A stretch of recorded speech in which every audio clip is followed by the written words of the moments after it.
ദൈവത്തിന് മഹത്വം. മറുരൂപമലയിൽ വെച്ച് ഹ്രസ്വനിദ്രയിൽ നിന്ന് ഉണർന്ന പത്രോസ് മിന്നുന്ന ശോഭയിൽ വെണ്മ നിറഞ്ഞ രൂപാന്തരപ്പെട്ടവനായ യേശുവിനെ കണ്ടു. കൂടെ രൂപാന്തരപ്പെട്ടവരായി മരണപ്പെട്ട മോശയെയും മരിക്കാത്ത ഏലിയാവിനെയും.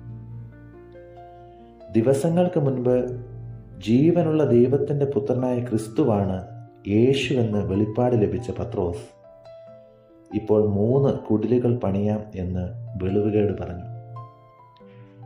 ഉടനെ മേഘം അവരുടെ മേൽ നിഴലിടുകയും മേഘത്തിൽ നിന്ന് ഇവൻ എൻ്റെ പ്രിയപുത്രൻ, ഇവന് ചെവി കൊടുപ്പീൻ എന്ന ശബ്ദമുണ്ടായി.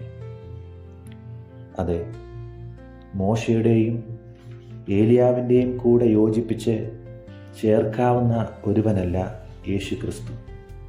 പിന്നെയോ താൻ മോശയ്ക്കും പ്രവാചകന്മാർക്കും മുൻപ് ഉണ്ടായിരുന്നവൻ, ഭൂമിക്ക് അടിസ്ഥാനമിടുന്നതിന് മുൻപ് ഉള്ളവൻ, ആദിയുടെ ആദ്യം ആയവനുമാണ്.